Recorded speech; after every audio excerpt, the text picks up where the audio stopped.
All right, so we have got another legend on today. We've got Zen. Zen has been one of the earliest members of the program. He's been crushing it lately. So, firstly, Zen, it's great to have you here. Glad you could join. Yeah, it's good to be here. Appreciate you taking the time. Yeah, man, it's gonna be great. So, I thought for this one, we could just start with a quick intro on you. So, do you mind just, for everyone that doesn't know, just explaining who you are and who your company helps? Yeah, I'm Zen Robinson. I've been working in the space for around 7 years, primarily in e-com, started in lead gen and then very quickly pivoted to e-com after the first few months. So run an agency called Max Out Media.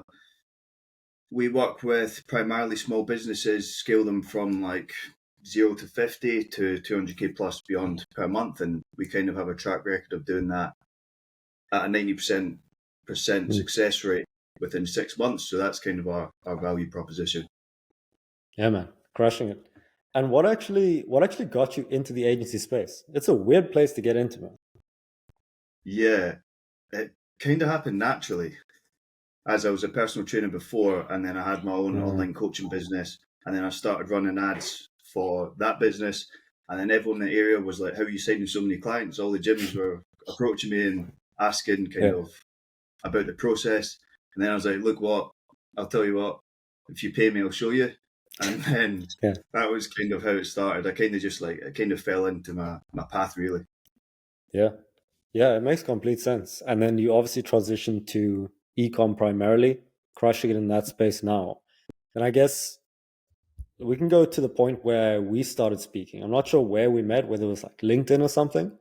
But then we had our first call. What was the situation like when we spoke for the first time?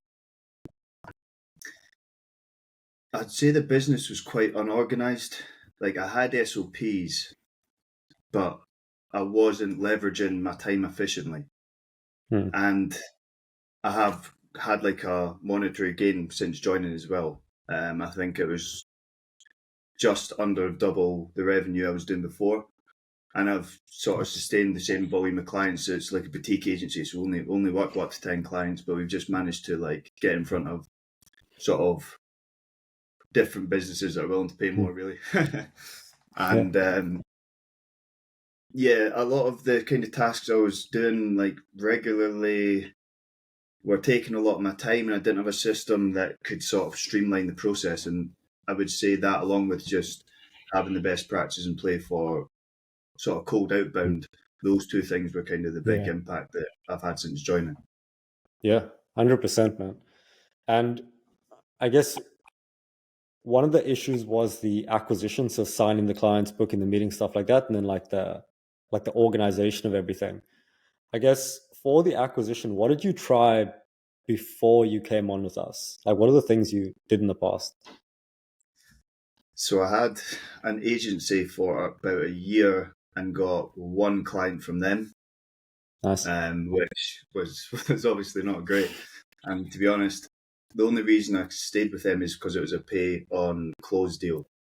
So like it wasn't costing me anything, and it was actually costing them more than what it Yeah. was costing me. So like I had that running in the background, and then I was just kind of trying it on my own as well. I think I had like 200 email accounts sending at one point. So I was kind of going all in on instantly, and because it's a boutique agency, I don't really have the time to Yeah. do like some of the other things that you would expect because I actually manage the service myself for like Yeah. some of the platforms. So it was more just what was the question again? In terms of what did you try in the past to actually get the bookings, all of that stuff? Yeah, so I did a tiny bit of like personal branding, not as much as Hmm. I've just started the process I'm doing. Didn't get any impact from that just because I wasn't doing it enough. Hmm. Tried instantly, signed a few clients from there, but to be honest, most of my clients were coming from just referrals. Yeah. Yeah. Yeah. I think I remember our first conversations. It was always the case. It was like, no, you're really good at what you do. Like, that's not the issue here. You really just needed more bookings and more clients. So that's Yeah. that's great. And you made a lot of good points there. When you did come on with us, like obviously I remember the coaching calls. It was the first few guys who were just talking back and forth the whole time. What what were the first things that you implemented or learned when you came on, or that we even just spoke about, to be honest? It was more like I've been around for a long time, so like I kind of already Yeah. had like my value proposition down to some degree, and like I had the essentials Mm, there. It was just refining the essentials and sort of following the best practices. It's the same with ads. Like if one box mm, in one place on instantly isn't ticked, then it's enough to yeah. sort of throw everything out. So just knowing that like I had that confidence to go ahead and follow the Mm, systems, kind of the main thing. yeah. 100%. And I guess when you joined, what were your major goals at the time? What were you actually looking to achieve with the agency? It I believe then, like was a while I ago. don't, yeah, I don't actually skill or have like a skill and mindset in terms of a revenue number, which is strange. I like Mm, to scale in the sense that I buy back time and yeah. deliver Yeah. a better efficient service, because like the reputation to me is more important than the revenue in terms of like Mm, actually having a positive impact for the clients. So I didn't yeah. have like this crazy revenue goal. I just wanted to buy back the time on the leverage, on like the high Yeah. leverage tasks that are outstanding. I obviously wanted to increase my revenue as well, and it has increased. But Yeah. that's as a result of delivering a better service, refining those systems, and ultimately being more efficient overall as an agency. Yeah. 100%. And it's in the grand scheme of things, people don't think like that. And it's so crazy that they don't. You would think Yeah. it's like the first thing that you would focus on, actually getting results for your clients. But I'm Mm. so glad you said that. And you've obviously made a ton of progress since then. For people that don't know, like you leveraged all that time to still win gold in a BJJ competition. So that's impressive. How do you actually, this is for me, like I'm just curious, how are you balancing your time between the two, competing in MMA and running the agency? That's actually another reason. That's one of the primary motivations for me to decentralize as much tasks as I Yeah. can, is because I would actually like more time than I already have. But to be honest, it kind of works out okay because I only train for 2 or 3 hours a day. So like I'll just chuck it at the end of the start of my workday, and then I'll just crack on. I've still got like 9 hours left to do, 9, 10 hours left to do the work. But I do find my energy drops if I train in the morning. But the Mm. protein train in the morning, so I have to go along to those sessions, kind of as a non-negotiable to get like the sort of high level rounds. So just takes a set of balls really. Pretty much. You wake up every day, give it your all, and then turn up to work and training, and you'll be fine. But it does take like Yeah. those small sort of cumulative wins Mm. add up over time. So like if you miss one session here, or like there's a certain aspect of your Yeah. diet, they add up, and then like it. If I lose my mojo for a week or two, it takes me a while to like get back up to that volume. So Yeah. it's all about 100%. just like not questioning whether or not I'm doing anything. I just do it, and I've Yeah. kind of had that mindset for a long time now. It's not really like, will I be going to train today? I just know I'm going. Yeah. Like the simplest advice is just do it. Like how do you do Yeah, both? Just do it. Um, yeah. have I you could have. have you I didn't get a set of yeah. balls. Yeah, pretty you said it perfectly, man. Have you taken any lessons from competing in MMA and applied it towards business or seen any commonalities? I'd say specifically for Brazilian Jiu Jitsu, the aspect of MMA, there's massive crossover. As like, I would say one thing is that if something happens to me in training, I need that solution straight away. Otherwise, it'll happen again. And Mm. that kind of mindset is crossed over to business in the sense that, like, if I do one task, I don't want to have to do it again. So I'll create an SOP for that task. It's kind of similar to that. If I get subbed with a certain technique I've not used before, I'll go and research what that solution is and then have that SOP in my notes on my phone. Yeah. So it's kind of similar in that sense, yeah. That's a brilliant point. Like that's really good. Um, either way, that's great. So going back to the timeline, obviously you joined, or we had the conversation, you joined, you started fixing things with the acquisition, pretty much using the best practices, all of that. Not needing to go into like revenue figures, anything like that. Do you mind just giving an overview of what the agency is like nowadays compared to how it was before? Yeah, so to be honest, I'm still working on it. Every day is a school Mm, day. So there's certain tasks I've leveraged and I'm currently sort of redoing at the moment, which is ultimately going to improve my sales system. As because it's a boutique mm, agency, I don't want to like have like a 20% close rate and take like 10 calls a week. I would rather just have like a few calls mm. with really qualified people and Yeah. close them. So like the process that you recently relaunched a new module for, I believe, Mm, was like it's a high level approach with multiple touch points, but just briefly, like basically when someone books a sales call, they get a VSL. Once they yeah. come to the call, they're qualified. It means I'm not going to have as many unqualified calls because you know Yeah. yourself, sometimes you jump on a call and you're like, oh, what's this about again? And I'm like, come on. So Yeah. if I have that VSL there, it can be used as a funnel to acquire bookings. And then I can also leverage that for taking away like 30 minutes of my sales call process, which is a lot when it Yeah. adds up. So certain things like that have had like a massive impact on the agency, and also just my mental state.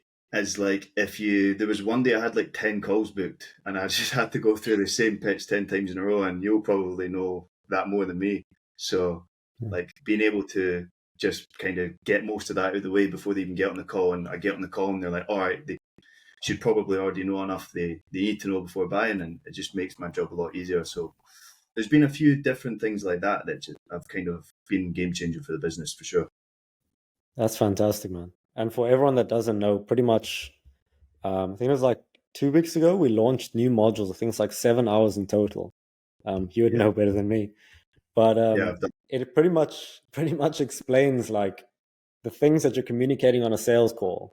You're doing the same thing every time. So you can just take what you're communicating, whether that's questions, explaining your process, handling objections, put it into content, and people can just watch that before the call. It's like, why are you repeating yourself? But it goes back to your point about what you learned in MMA. It's like, if you dealt with the problem once, like you need to figure out a solution. So Yeah, 100%. exactly. All right. So you're obviously very good at delivery. A lot of people aren't. Do you have any advice for people to improve their client results? Broad question. Yes, yeah. No, I've got the solution for that. So every single week, I dedicate some time just for additional learning.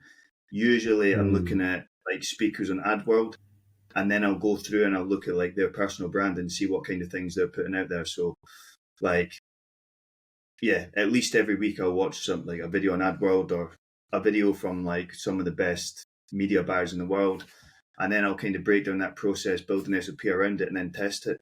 And then from there, I'll determine if it's like as strong as the strategies I'm using, because a lot of them don't cross over from like what nine-figure brands are doing to startup brands.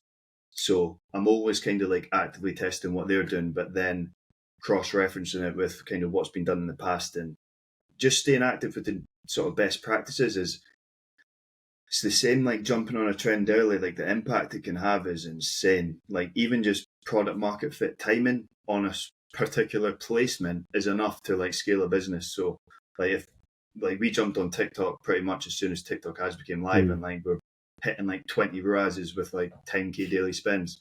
So it's like just making sure I'm not missing any trends is something really important to me, because although it's not like necessarily an evergreen approach which will last forever, it's enough to get like startup brands out of that hole and generating like profitable revenue at scale. So I think in terms of like advice I can give is just keep learning, because that's actually why I want to buy back more time. Like I already spend like 4 to 8 hours a week just researching anyway, but I would like to actually do that more than that. As the goal is to become like the best. It's not just to kind of sustain what I'm doing. I want to get as many of the tasks I can off my plate that's not directly to do with service delivery is I can't let go of that, and I won't let go of that. But I think that's the best advice I can give is to sort of keep researching. Yeah, that's excellent. Like, it's the complete opposite from what most people are doing, where they think that it's like you can just start an e-com agency, hire a media buyer, you're out, you go chill in Bali. It's like you're proactively learning and then actively freeing up time so that you can learn more and actually get better. Like, most people Yeah, don't do that at all. You probably know, like, people not doing yeah. it. Oh, I've consulted for over 15 agencies, and Yeah. I'll leave it. I'll leave that at that. Yeah. But if people want more information, they could probably just check out your YouTube as well. Yeah, there's not a whole lot of things on there yet, but there's a lot of things to come. So yeah, you'll be the first to see it if you subscribe now. Yeah, yeah, we'll make sure it's linked. People can subscribe. And then the next thing I wanted to ask as well is because you're essentially solving problems that most agency owners never solve. So the first is delivery. The second is actually decentralization. So I mean, do you firstly just want to describe firstly what decentralization is to you? Because most people don't Yeah, know what that even is. yeah. So the way I would describe it is you want to basically take all the tasks, the sort of high leverage tasks that take the most of your time off your plate, put it in an SOP. If Mm, it's possible to hand it off to someone else, hand it off. As let's say you're shooting a Black Friday strategy, and I used to shoot like 15 looms, which take like 50 minutes each, but now I just shoot like one conceptual video, break down like the tangible details that we need and send them one. And like little mm, things like that make all the difference when it comes to decentralization. And it's just kind of like there's like a graph I saw in the course, which you described it well, where it's like there's all these little lines pointing to you, and it's like the second you step away, it's like the business falls apart. And that's another thing which, from a safety perspective, needs to be in place just in case, like mm. you actually want some time to yourself, or if like 100%. something was to happen, the business crashes. So it's kind of hard for me to do that completely, but I do it where I can, essentially. Yeah. Yeah. 100%. Like, for people that don't know, like, you explain it perfectly. It's kind of just like removing yourself as the link to everything in the agency.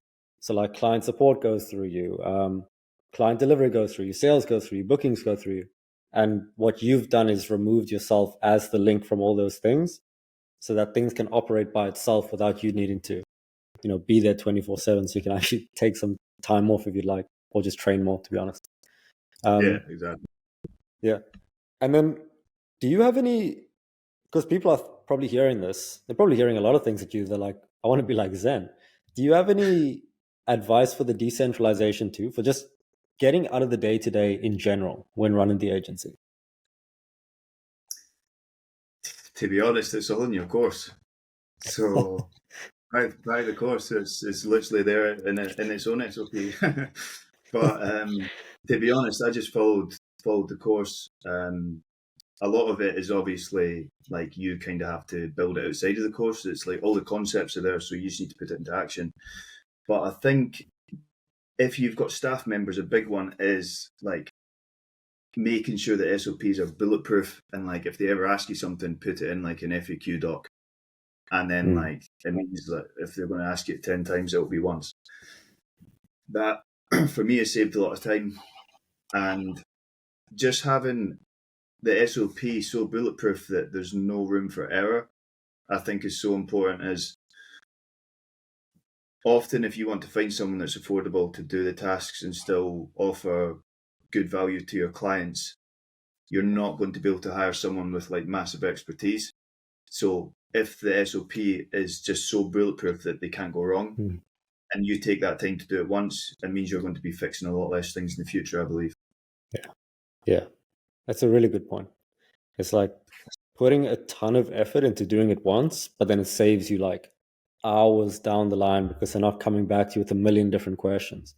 Even though it's a little Yeah, more uncomfortable in the moment to just spend that extra 30 minutes or an hour making the thing. yeah, Okay. 100%.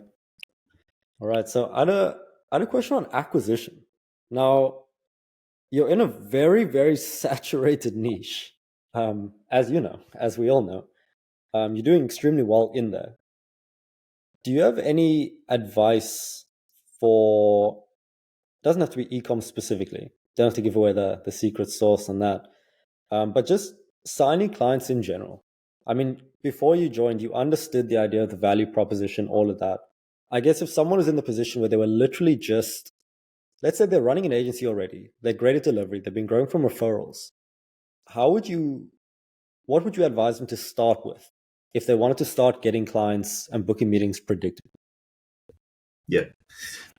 So I would say instantly sending cold outreach for me has had the biggest impact for signing new clients.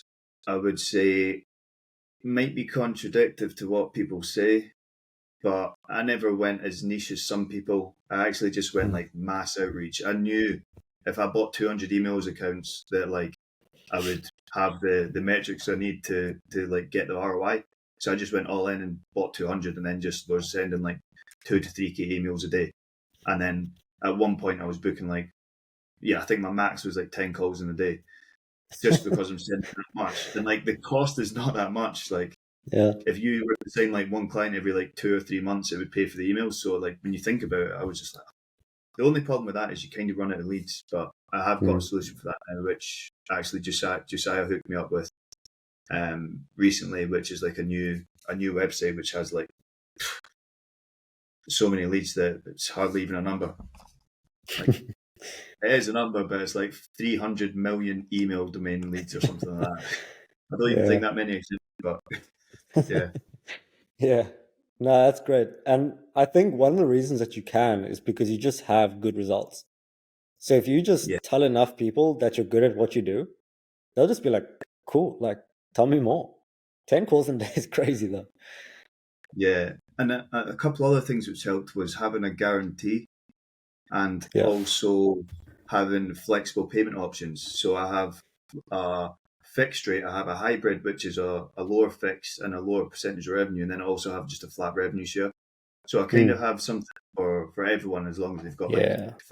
5K a month to invest in ads. So that, along with the guarantee, my guarantee is that we'll beat your previous agency's results or we'll completely refund you. And then we have some other sort of custom guarantees that we can put in place if we need to as well. And we know we can meet them. Yeah. And it's such a good point. It's like almost everything stems from just being good at what you do. It's like Yeah. we've seen people in the past where it's like, yeah, just I'll tell them like just talk about your case studies and have a good guarantee, and it's like you'll sign clients. They're like, I don't have case studies and I can't do a guarantee. I'm like, why? Because I can't guarantee results. Like that's a problem. Yeah. So I think that the way that you're doing it now is fantastic. I think like, to be honest, and correct me if I'm wrong, but it's like you could have scaled a lot faster, but you're choosing not to. It's like you could just spam bookings, sales reps, but you're like, no, like I want to do it right. What's your thinking behind that? It comes into just kind of being able to sleep at night, to be honest, because I have friends that I was around online and like I went on holidays with, and like close friends that are in the space that scaled their agency like 200-300K plus a month, and like they're getting their rewards from that. But I'm obviously not going to name them, but I've consulted for their media buying teams before, and the churn rate is just so high. So like they've just went like mass client acquisition, but then they're churning like 4 or 5 clients every month, and it's an ongoing cycle, and like it's a hard working ongoing cycle. Like that's hard to sustain, and eventually like it's gonna fold, and actually most of them did fold. So it's like I've like if I could make an extra 100K a month but deliver a worse service and increase my workload substantially, like it doesn't actually like that's not going to benefit my life. Yeah. Like there's a certain amount of revenue you can make, and then like I can do what I want, and I've kind of reached that already. So it's like, would I rather not sleep at night, have headaches, have like loads of these operational issues, and make a few hundred and make an extra 100K, or should I just make what I make and be able to deliver a good service and get a good reputation and have good longevity for the business? I would kind of choose the first one. And the only reason my mindset is around this is because ads are so complicated. If I had a more simple business model, I would be more than happy to outsource all of it, even if they could do it to an 80% standard, which I know is kind of what you quite commonly talk about. As long as they can do like 80% efficiently and then you can oversee the other 20%, then that's enough. But for me, I'm not going to be able to find someone that's going to be affordable enough and not rip off clients and then outsource it. It's just not possible.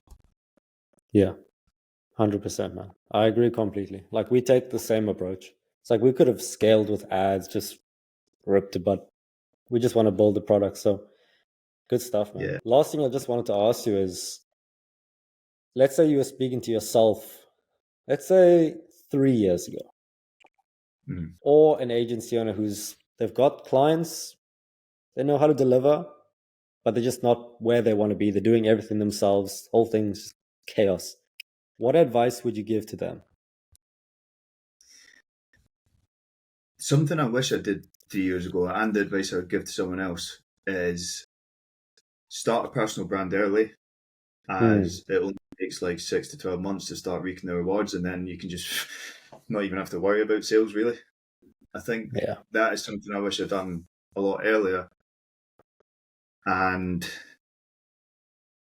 I had one other thing, which I can't remember what it was, but that was the main thing, is start a personal brand. And if I can give advice to my previous self, that would actually be the kind of main thing. But if I could give advice to others, I would say the same thing as before, just kind of go all in on knowledge, because like in this industry specifically, like knowledge is power, and the better results you can generate, the more clients you can sign, the better you can sleep at night.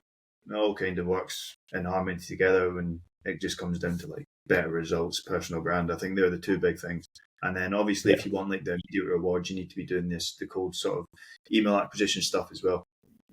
Yeah, 100%. And it's the last thing I just want to add on to that, because a lot of people think when you're just focusing on delivery, it's like you're not getting the results other people are getting. It's like you're behind almost. But then you realize that it's exponential. It's like you're spending all this time building these foundations of case studies, results, expertise.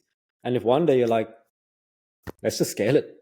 It's like you have so much more proof than anyone else and you'll just dominate the whole market. So, hey man, you're going to crush it. The last thing I want to ask is, in case people want to find you, follow your journey later on, where's the best place online to look you up, man? Yeah, YouTube. That's where I'll be delivering the most value. So I would say YouTube at Zen Robinson. I'm sure that's my at Zen Robinson. You can also click me on Instagram, Zen_Robinson. Always open to discussions, messages, helping people out. So yeah, feel free to reach out. Yeah, great stuff, man. Either way, it's been great having you on. Appreciate it today. Talk to you soon, man. Appreciate it. Cheers, Ethan.